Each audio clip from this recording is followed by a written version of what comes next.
Mechanism याद है?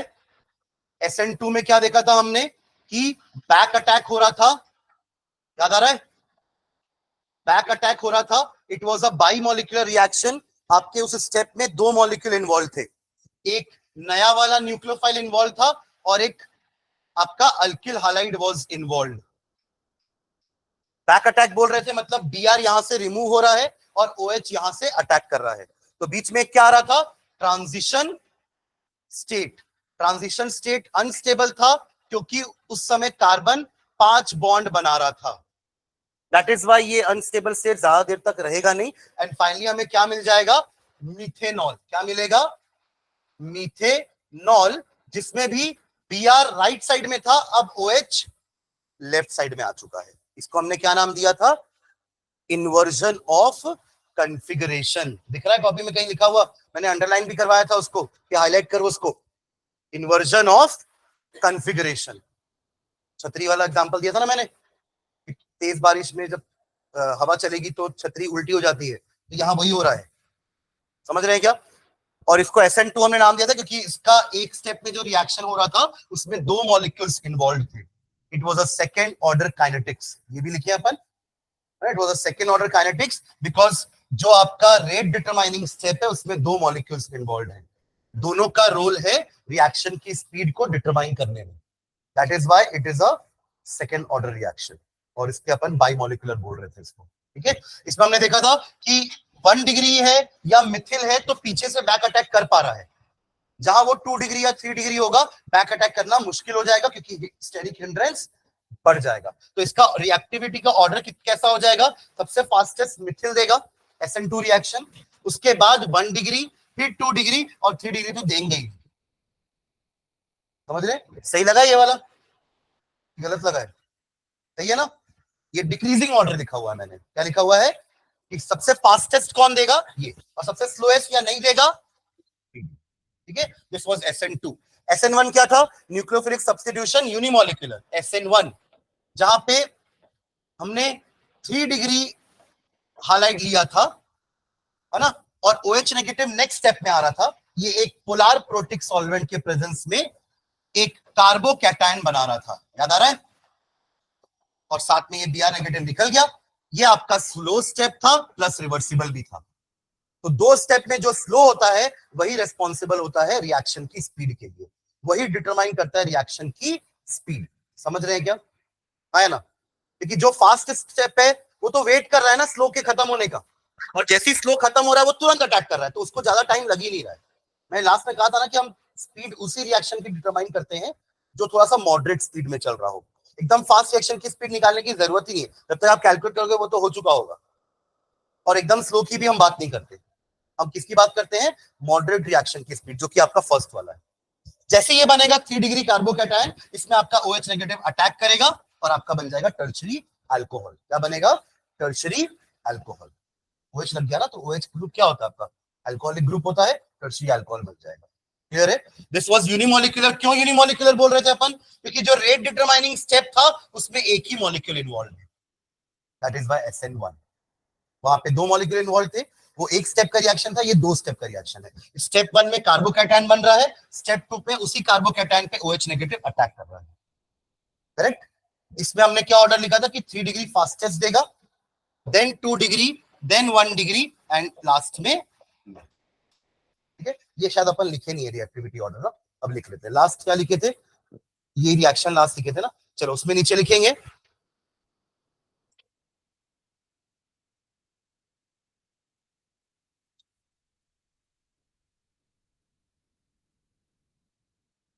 हाँ, एक सबहेडिंग डालना, reactivity of halo alkanes, reactivity of halo alkanes, reactivity of haloalkanes, reactivity of haloalkanes towards SN1 and SN2 reactions, reactivity of haloalkanes towards SN1 and SN2 reactions.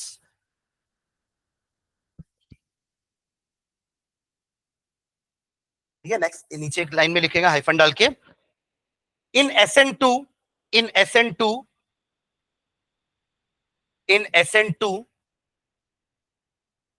the attack of the nucleophile occurs in SN2, the attack of the nucleophile occurs in SN2, the attack of the nucleophile occurs from the backside. From the backside. The attack of the nucleophile occurs on the from the backside. याद आ रहा है ये? From the backside. Full stop. Therefore, presence of bulky substituents. Therefore, presence of bulky substituents. Therefore, presence of bulky substituents on or near the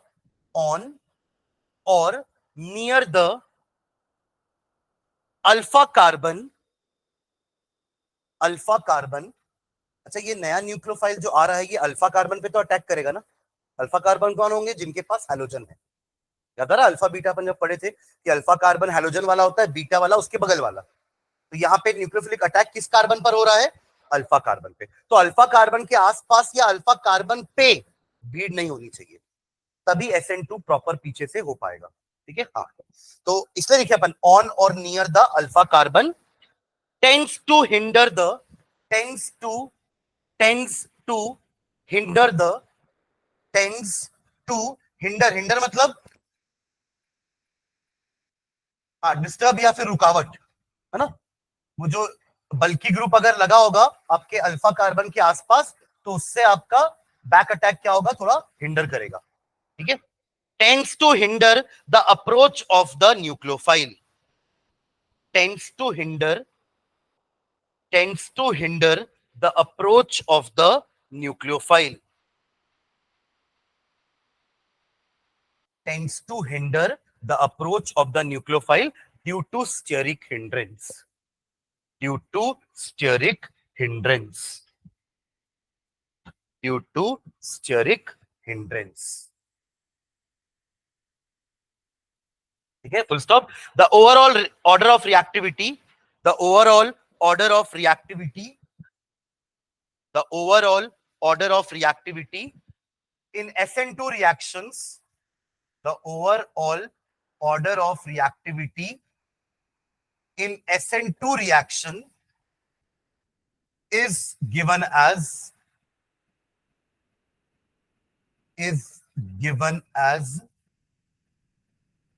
ये लिख लेंगे Mithil halide greater than 1 degree halide, greater than 2 degree halide, greater than 3 degree halide. ये हो गया SN2 के बारे में. एक पैराग्राफ SN1 के बारे में लिखेंगे.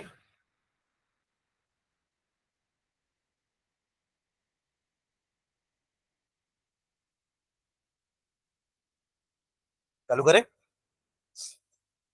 इससे भी क्वेश्चन आते हैं. आपको 4-5 वो दे देगा हेलो एल्केन्स, बोलेगा arrange them in the increasing और decreasing order of their reactivity towards SN1 या SN2. तो आपको क्या आइडेंटिफाई करना है? इनमें 1 डिग्री कौन है, इनमें 2 डिग्री कौन है, इनमें 3 डिग्री कौन है, और फिर उसको अरेंज कर दो. कई बार ऐसा हो सकता है कि 2 डिग्री वाले भी होंगे, 2 हो सकते हैं, ऐसे 2 कंपाउंड होंगे जो दोनों 2 डिग्री वाले हैं. फिर आप देखो कि कौन किसमें ज्यादा बड़ा ग्रुप लगा हुआ है, उससे अपन को पता चलेगा कि इसमें ज्यादा हिंड्रेंस है, तो इसमें बैक अटैक थोड़ा मुश्किल होगा. समझ रहे हैं क्या? ओके, चलिए सेकेंड पैराग्राफ में लिखेंगे. इन SN1 reactions,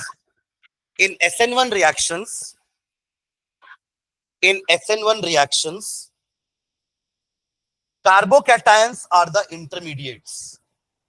In SN1 reactions, carbocations are the intermediates. सही लिख रहे हैं? समझ के लिखो ना, सिर्फ लिखना नहीं है. याद आ रहा है ना? कार्बोकैटायन बन रहा था एक फर्स्ट स्टेप में, स्लो स्टेप में, रेट डिटरमाइनिंग स्टेप में. हाँ, तो carbocations are the intermediates. Full stop. Greater the stability of carbocation, greater the stability of carbocation, greater the stability of carbocation more easily it is formed. Greater the stability of carbocation, more easily it is found. It is formed. Greater the stability of carbocation, more easily it is formed, and hence order of, and hence order of, and hence order of reactivity, and hence order of reactivity towards SN1, towards SN1 is as follows, is as follows. अब उल्टा लिखना पूरा, सबसे पहले 3 degree लिखेंगे, फिर 2 degree, 1 degree, last में मिथिल.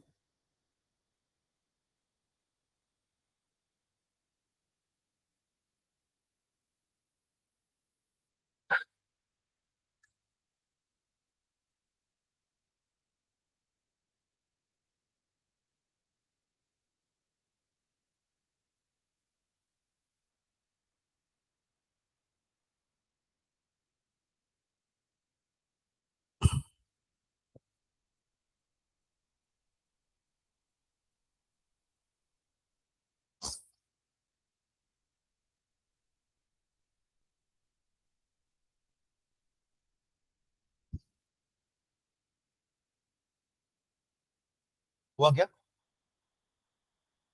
ये दोनों की ऑर्डर हो गई. चलिए नेक्स्ट हेडिंग डालेंगे,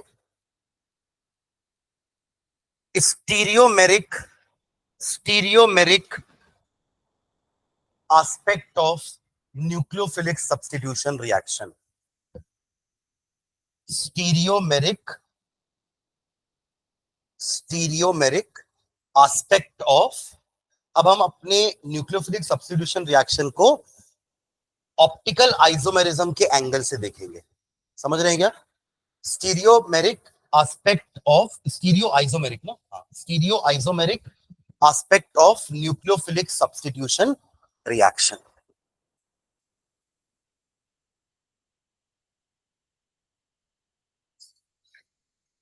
कि स्टीरियो आइसोमर का एक टाइप है ना ऑप्टिकल आइसोमेरिज्म. ठीक है, हमको बात तो ऑप्टिकल आइसोमेरिज्म की करनी है. ठीक है, चलो उसके ना कुछ कंसेप्ट समझते हैं, फिर मैं आप लोग को एक एक करके पॉइंट्स लिखवा दूंगा.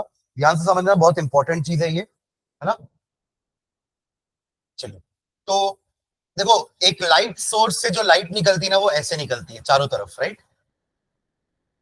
मान लीजिए कोई लाइट सोर्स है, तो उससे चारों तरफ लाइट निकल रही होगी. ठीक है, इसको अपन क्या करते हैं ना, एक निकोल प्रिज्म नाम का एक प्रिज्म है. निकोल प्रिज्म, प्रिज्म तो जानते हैं ना, जिससे अपन डिस्पर्जन पढ़ते थे क्लास 10th में, वही प्रिज्म है ना, बट थोड़ा अलग टाइप का प्रिज्म है. जिससे क्या होता है, ये जो लाइट जो हर डायरेक्शन में जा रही है ना, ये सिर्फ एक प्लेन में कन्वर्ट हो जाएगी. इसको कहते हैं प्लेन पोलराइज्ड लाइट. क्या बोलते हैं इसको अपन? Plane polarised light. क्योंकि वो अब एक प्लेन में हो गई, पहले वो चारों तरफ थी, अब now it is present only in one plane. इसको कहते हैं प्लेन पोलराइज्ड लाइट. ठीक है, अब अगर ये लाइट को हमने एक कंपाउंड से पास कराया, और ये कंपाउंड ने उसको आइदर राइट रोटेट करवा दिया अपने ओरिजिनल पाथ से, या लेफ्ट रोटेट करा दिया अपने ओरिजिनल पाथ से, तो उस टाइप के कंपाउंड को अपन बोलते हैं कि this compound shows optical isomerism. समझ रहे हैं क्या? That compound show optical isomerism, क्योंकि उसने आने वाली लाइट को अपने ही प्लेन से आइदर राइट या लेफ्ट रोटेट करवा दिया. Am I clear? तो अगर उसका एक कंपाउंड राइट कर रहा होगा, तो इसका जो दूसरा आइसोमर होगा वो उसको लेफ्ट रोटेट करवाएगा. ठीक है, अब राइट लेफ्ट कैसे रोटेट कराएगा वो तो अपन एक्सपेरिमेंटली बता पाएंगे, कि लाइट जाने के बाद राइट रोटेट हुई, तो आप उस कंपाउंड को बोलोगे कि हाँ ये राइट रोटेट करवाता है. और उसका जो आइसोमर होगा, जिसका मॉलिक्यूलर फॉर्मूला सेम होगा बट थोड़ा सा स्ट्रक्चर में डिफरेंस होगा, तो वो लेफ्ट रोटेट करवाएगा. जैसे मैं एक एग्जांपल आपको बता रहा हूं, एक कंपाउंड लेते हैं अपन, ब्यूटेन 2 ऑल. ब्यूटेन 2 ऑल बना लेंगे. कैसे बनेगा? 4 कार्बन, और यहां पर क्या लगा दूंगा मैं? OH. बाकी हाइड्रोजन भी फिल करेंगे. यहाँ पे कितने आ जाएंगे? 3, यहाँ पे 1, यहाँ पर 2, और यहाँ पर 3. ठीक है, आपको इस कंपाउंड में कोई ऐसा कार्बन दिख रहा है जो चारों अलग एटम से कनेक्टेड हो, या चारों अलग टाइप से कनेक्टेड हो? कोई भी ऐसा कार्बन नहीं दिख रहा आपको? सेकेंड कार्बन नहीं है। देखो ये वाला कार्बन तो 3 हाइड्रोजन से कनेक्टेड, छोड़ दो उसको, ये भी 2 हाइड्रोजन से कनेक्टेड है, बट इस वाले कार्बन को ऑब्जर्व करो आप लोग, इससे क्या क्या अटैच है ध्यान देना। एक तरफ OH है, इस तरफ मिथिल है, इस तरफ इथिल है, और इस तरफ एक H है। तो इस टाइप के कार्बन को हम कहते हैं एसिमेट्रिक कार्बन। एसिमेट्रिक कार्बन, समझ रहे हैं क्या?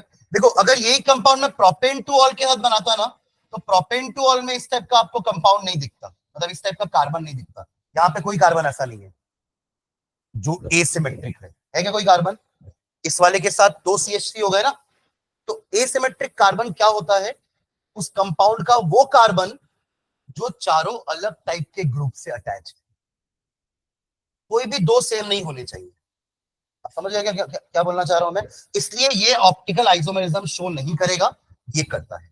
तो अपन को यही खोजना है कि क्या उस कंपाउंड में कोई इस टाइप का कार्बन है, अगर है तो वो ऑप्टिकल आइसोमेरिज्म शो करेगा, ऑप्टिकल एक्टिविटी करेगा, अदरवाइज नहीं करेगा। Am I clear?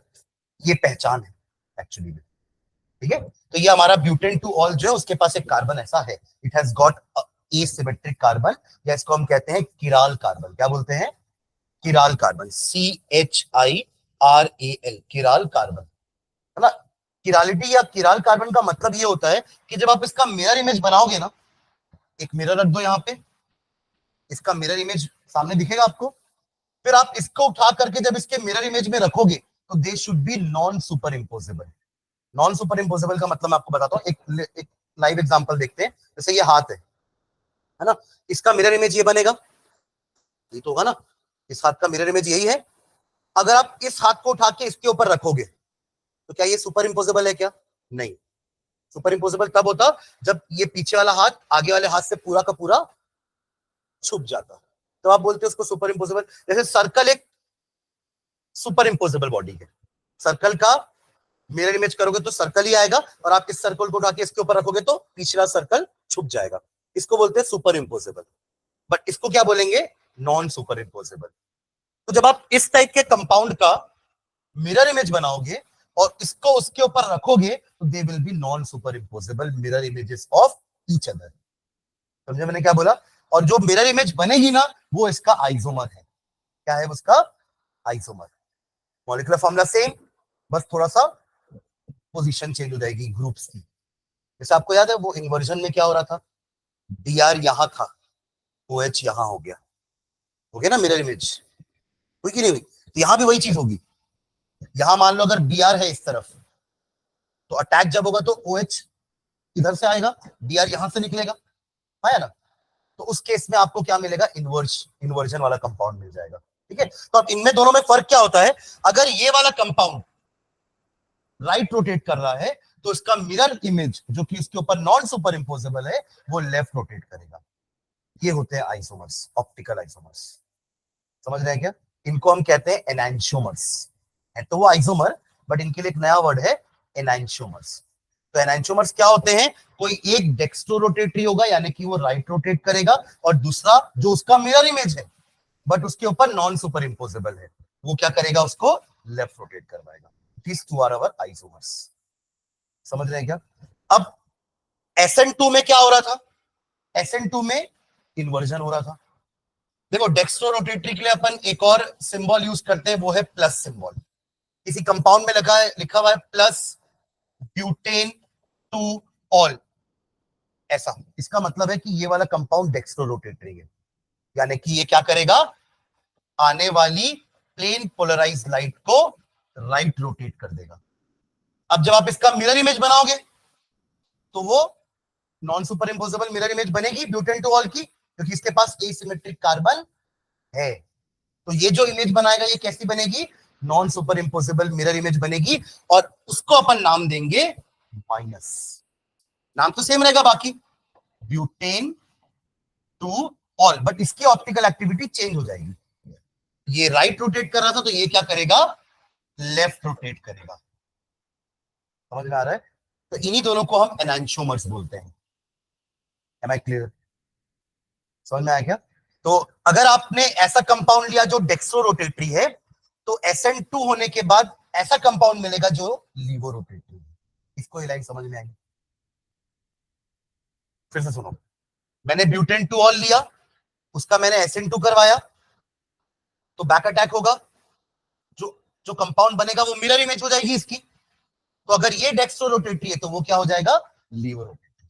इसी को कह रहे हैं इन्वर्जन ऑफ कन्फिग्यूरेशन, कि आप जो कंपाउंड ले रहे हो वो भी ऑप्टिकल एक्टिविटी शो कर रहा है, बट वो राइट रोटेट कर रहा है।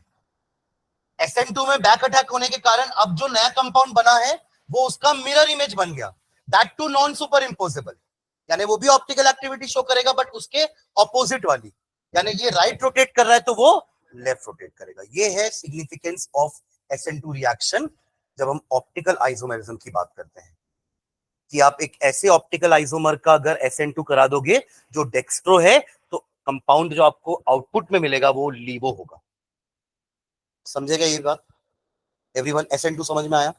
ठीक है, अब बात करते हैं किसकी? SN1, जहां पे कोई एडवांटेज नहीं था ना कि कहां से अटैक करेगा। क्या बन रहा था हमारा? कार्बोकैटायन, कुछ इस टाइप का कार्बोकैटायन बन रहा था, याद आ रहा है? अब OH यहां से भी अटैक कर सकता है, OH यहां से भी अटैक कर सकता है, हाँ या ना? और दोनों की प्रोबेबिलिटी सेम है, दोनों की प्रोबेबिलिटी, कोई किसी को भी किसी भी साइड से OH को एक्स्ट्रा एडवांटेज नहीं मिल रहा है कि वो इधर से आना ज्यादा पसंद कर रहा हो या वो इधर से आना ज्यादा पसंद कर रहा होगा, कहीं से उसको एक्स्ट्रा एडवांटेज नहीं मिल रहा है। सुन रहे हैं क्या आप लोग? तो अब आपको दो टाइप के कंपाउंड मिलने वाले हैं, ध्यान देना। एक वो जहां पर OH राइट साइड में लगेगा, और एक वो जहां पर OH आपका लेफ्ट साइड में लगेगा। मतलब एक डेक्स्ट्रो होगा तो दूसरा लीवो होगा, और क्योंकि दोनों बराबर क्वांटिटी में बन रहे हैं ना, यानी कि ये प्लस और ये माइनस दोनों बराबर क्वांटिटी में बन रहे हैं, तो अब जो मिक्सचर बन गया ना वो उसकी ऑप्टिकल एक्टिविटी शो नहीं होगी। उसका कारण मैं बता रहा हूं क्यों। मान लीजिए आपने इस बीकर में ही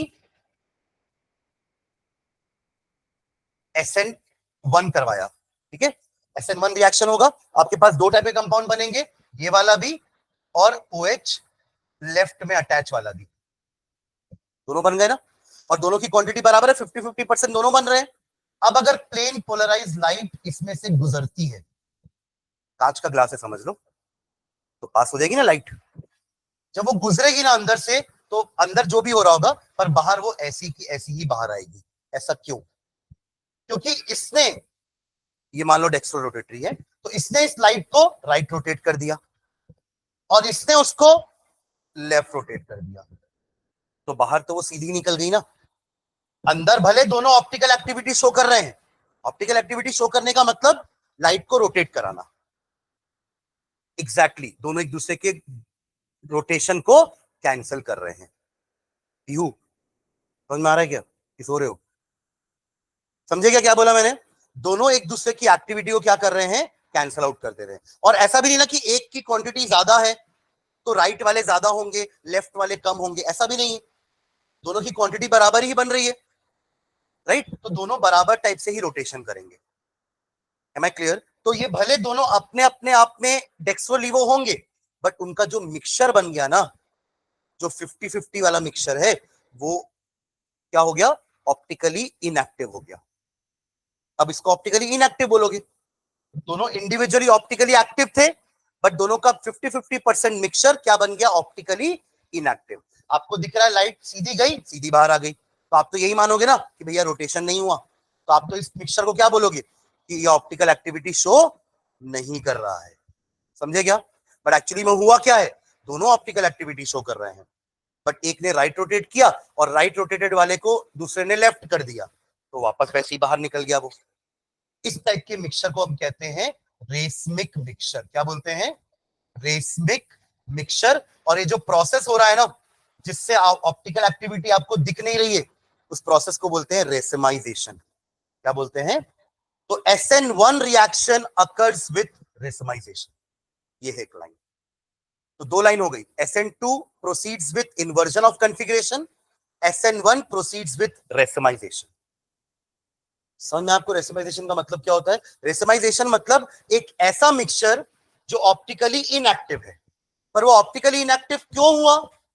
क्योंकि उसके अंदर प्लस और माइनस वाले दोनों बराबर क्वांटिटी में थे, डेक्स्ट्रो और लीवो वाले दोनों बराबरी क्वांटिटी में थे। क्यों बराबर क्वांटिटी में थे? क्योंकि जो कंपाउंड में न्यूक्लियोफिलिक अटैक हुआ उसमें कहीं से भी एक्स्ट्रा एडवांटेज नहीं था कि OH राइट से ज्यादा आए या लेफ्ट से ज्यादा आए, इसलिए दोनों का 50-50% हो गया, आया ना।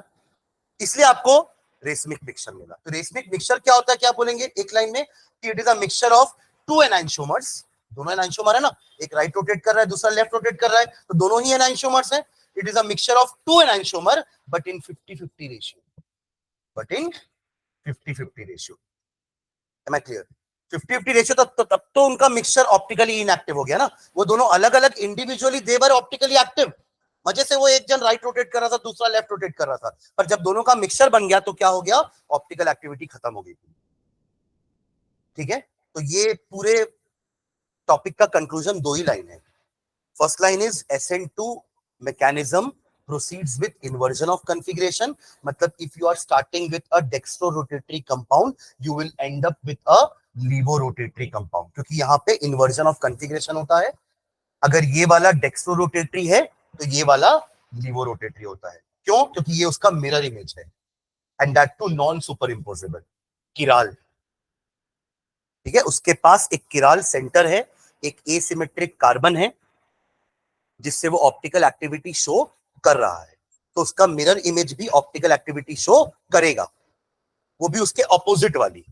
अगर वो राइट कर रहा है तो उसका मिरर इमेज क्या करेगा, लेफ्ट करेगा। तो यहां तो SN2 में मिरर इमेज ही बनती है, तो इसलिए यहां पर इन्वर्जन ऑफ कॉन्फ़िगरेशन हो रहा है। And SN1 proceeds with racemisation. दो लाइन क्लियर हो पूरा? बट इस दो लाइन के लिए हमें पूरी कहानी लिखनी पड़ेगी। क्या कहानी लिखनी पड़ेगी? प्लेन पोलराइज लाइट क्या होती है, किराल कार्बन क्या होता है, ये पूरा सीक्वेंस समझना पड़ेगा ना, वरना आप सीधा ऐसे लिख दोगे तो आपको दो लाइन में क्या समझ में आएगा कि क्या होता है रेसमाइजेशन। हम स्टार्ट कैसे करेंगे, पहले प्लेन पोलराइज लाइट समझेंगे क्या होती है, फिर हम समझेंगे ऑप्टिकल एक्टिविटी का मतलब क्या होता है, कि एक प्लेन पोलराइज लाइट राइट या लेफ्ट रोटेट हो जाए उसको हम कहते हैं ऑप्टिकल एक्टिविटी हो रही है। ठीक है, इसको कहते हैं ऑप्टिकल एक्टिविटी का होना। फिर हम बात करेंगे कि ये करेगा कौन, वो करेगा जिसके पास एसिमेट्रिक कार्बन होगा, तो एसिमेट्रिक कार्बन समझेंगे। आप फॉलो कर रहे हो जो सीक्वेंस में मैं चला रहा हूं? ठीक है, तो एसिमेट्रिक कार्बन समझ लिए।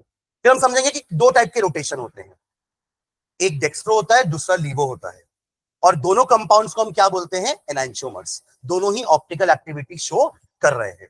यहां तक हमारा क्या हो गया, पूरा ऑप्टिकल आइसोमेरिज्म हमने समझ लिया। अब इसी ऑप्टिकल आइसोमेरिज्म को हम कहां अप्लाई करने वाले हैं, हमारे SN1 और SN2 में।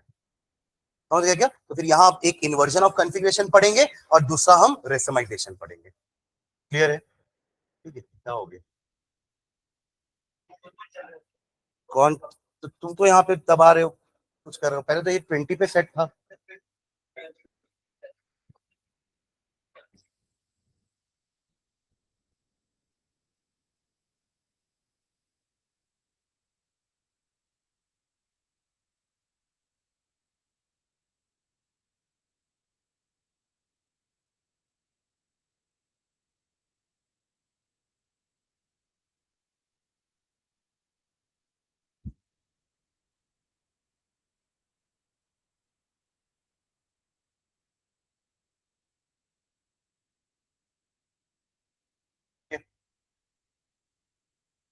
चलो तो लिखें एक एक करके सारी चीजें।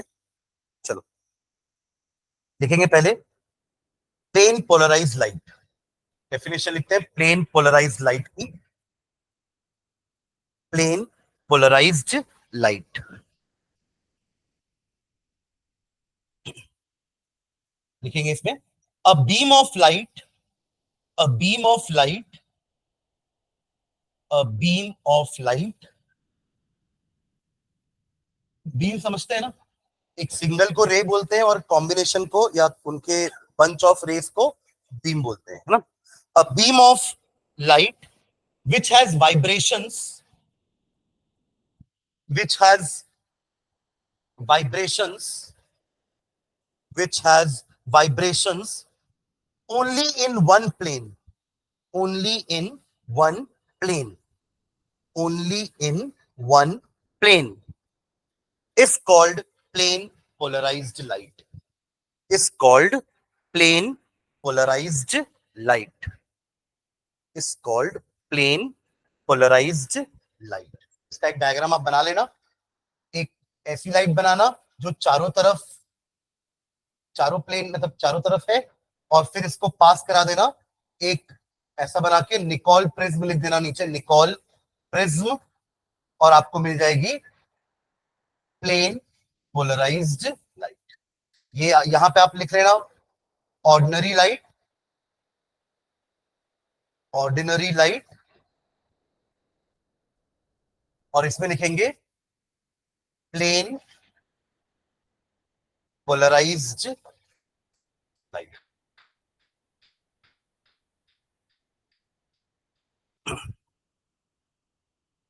डन।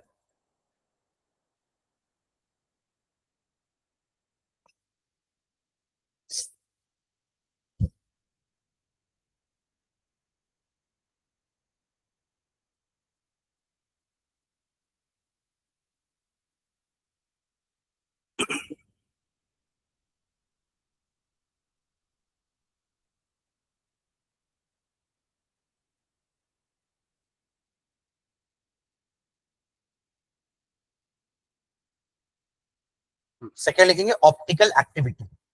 ऑप्टिकल एक्टिविटी का क्या मतलब है कि वो प्लेन पोलराइज लाइट राइट या लेफ्ट रोटेट हो रही है या नहीं हो रही है।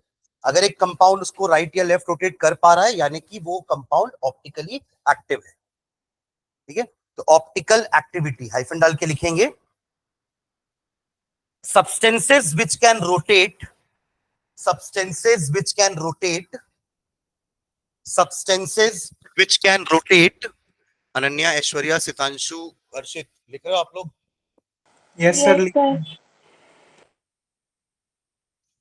Substances which can rotate the plane of polarized light, the plane of polarized light, the plane of polarized light are called optically active substance. Substances which can rotate the plane of polarized light are called optically active substances. Optically active substances. And the property is called optical activity. And the property is called optical activity.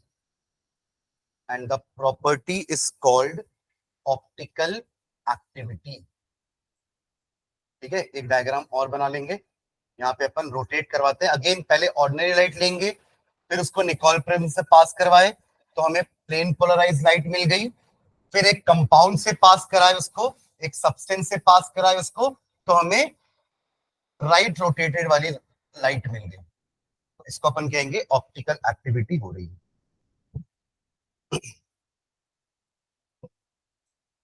ठीक है, एक angle alpha ले लो, alpha angle से आपकी light rotate हो गई।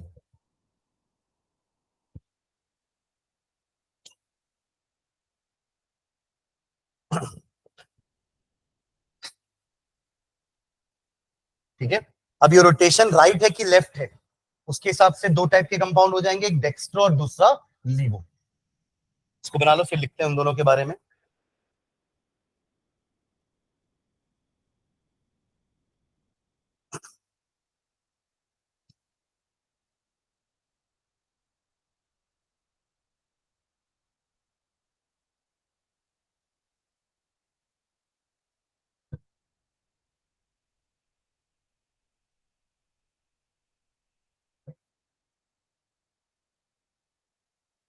हो गया, चलिए नीचे लिखेंगे a substance which rotates the plane of polarized light, a substance which rotates the plane of polarized light, a substance which rotates the plane of polarized light towards right, towards right, towards right। आप clockwise भी बोल सकते हो, right मतलब clockwise होगा ना, towards right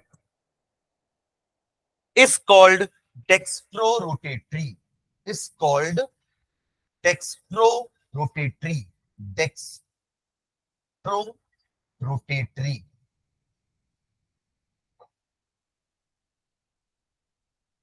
dextrorotatory।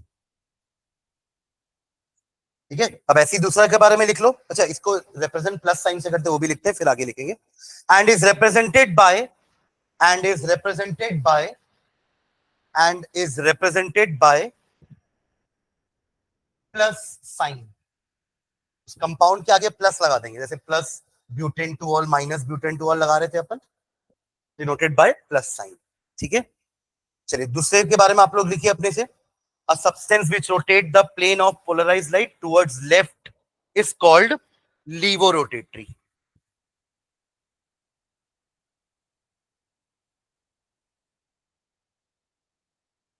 और इसको रिप्रेजेंट करेंगे हम नेगेटिव साइन से।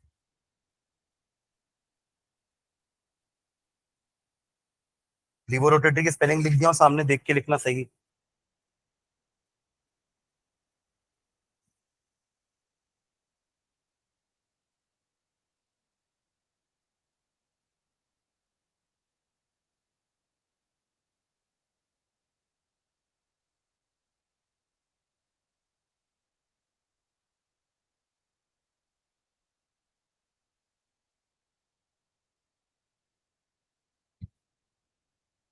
हुआ, तो नेक्स्ट हेडिंग डालेंगे मॉलिक्यूलर, यही प्लस और माइनस को हम ऑप्टिकल आइसोमेरिज्म बोलते हैं। प्लस और माइनस वाला क्या कहलाएगा? Optical isomerism. जैसे अपन नहीं पढ़ते स्ट्रक्चरल आइसोमर्स क्या होते हैं, जिनके स्ट्रक्चर में डिफरेंस होगा। पोजीशन आइसोमर्स क्या होते हैं? जिनके फंक्शनल ग्रुप की पोजीशन या डबल बॉन्ड ट्रिपल बॉन्ड की पोजीशन में फर्क होगा, उसी को बोलेंगे ये दोनों। जैसे but 1 ene and but 2 ene are position isomers, क्योंकि उनमें डबल बॉन्ड की पोजीशन का फर्क है। Butan 1 ol, butan 2 ol are position isomers, क्योंकि उनमें भी फंक्शनल ग्रुप के पोजीशन का फर्क है। वैसे इनको क्या बोलेंगे? Optical isomers.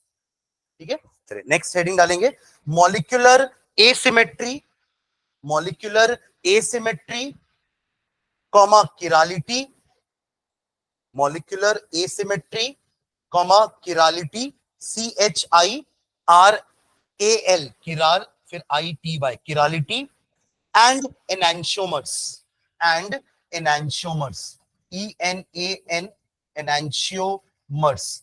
यही प्लस माइनस वाले को एनांशियोमर्स भी बोलते हैं, ऑप्टिकल आइसोमर्स या एनांशियोमर्स। इन तीनों को डिफाइन करते हैं इसमें कि मॉलिक्यूलर एसिमेट्री का मतलब क्या होता है, किरालिटी का मतलब क्या होता है, एंड एनांशियोमर्स का मतलब क्या होता है। ठीक है, कंटिन्यू करेंगे हाइफन डाल के।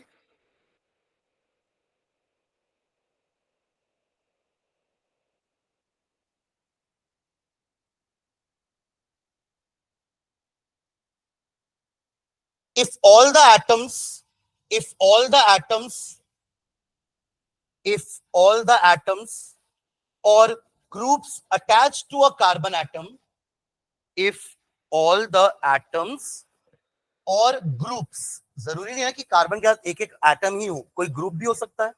तो इफ ऑल द एटम्स और groups attached to a carbon atom, attached to a carbon atom are different, are different, comma, such a carbon is called, such a carbon is called, such a carbon is called asymmetric carbon, such a carbon is called asymmetric carbon, such a carbon is called asymmetric carbon। Example के लिए आप ये butane 2 all लिखना, पर इसको ऐसे बनाना ध्यान से, एक सी ऐसे, ये CH3 हो गया, दो एक साथ बना दो, C2H5 हो गया ना, 4, 1 2 3 4 कंटिन्यूस चेन है। एक में लगा दो OH और एक में लगा दो H। सही है? अरे देखो, इसी को ऐसे लिखूंगा तो कंफ्यूज मत हो जाना, है ना, दोनों सेम है, समझ रहे हैं क्या? Both are same. ये रहा इसका parent chain, long chain 4 carbon वाला, सेकंड कार्बन पे OH है, 4 कार्बन वाला चेन, सेकंड कार्बन पे OH है, तो बोथ आर सेम। बस बनाने का तरीका थोड़ा सा अलग है, बाकी चीजें दोनों सेम है। ठीक है, तो अब आपको ये वाला कार्बन दिख रहा है, इसमें एक स्टार मार्क बना देना। ये कार्बन क्या है? एसिमेट्रिक कार्बन है। सुन रहे हैं क्या? This carbon is asymmetric. इसमें और कोई ऐसा कार्बन नहीं है जो एसिमेट्रिक है।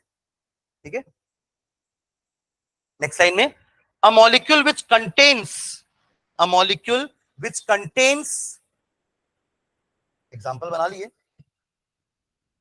ब्यूटेन 2 ऑल है ना, a molecule which contains an asymmetric carbon, a molecule which contains an asymmetric carbon is called asymmetric molecule, is called asymmetric molecule, is called asymmetric molecule, and it shows optical activity, and it shows optical activity, and it shows optical activity. ठीक है, chirality लिखेंगे next paragraph में. Objects which are non-superimposable, objects which are non-superimposable. आपने जो diagram बनाया है ना, ये वाला बनाया ना स्ट्रक्चर, इसका आप मिरर इमेज बनाना और इसको उठा के रखना इसके ऊपर. They are non superimposable. Obviously देखो OH इसका यहाँ पे ना, इसका OH यहाँ पे आ जाएगा. अब आप इसको उठा के यहाँ पे रखोगे तो कहाँ कोइंसाइड करेगा? किराल. ठीक है. Objects which are non superimposable, objects which are non superimposable on their mirror images, objects which are non-superimposable on their mirror images are called chiral. आज का एग्जांपल याद रखना, कभी नहीं भूलोगे. ठीक है. Are called chiral, and the property is called chirality, and the property is called chirality, and the property is called chirality. And last enantiomer भी define करते हैं. पहले तीन चीजें लिखी ना ऊपर. मॉलिक्यूलर एसिमेट्री हमने डिफाइन कर दी, चिरालिटी हमने डिफाइन कर दी. लास्ट एक क्या बच गया है? एनांशियोमर को डिफाइन कर देते हैं.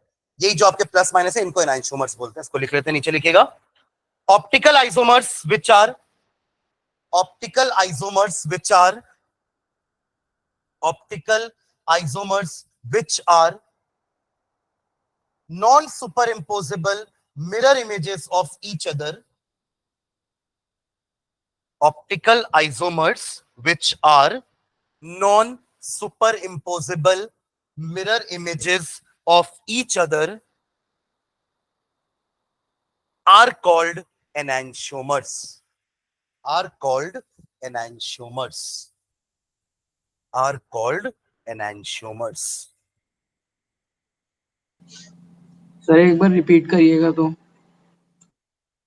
Optical isomers which are non-superimposable mirror images of each other,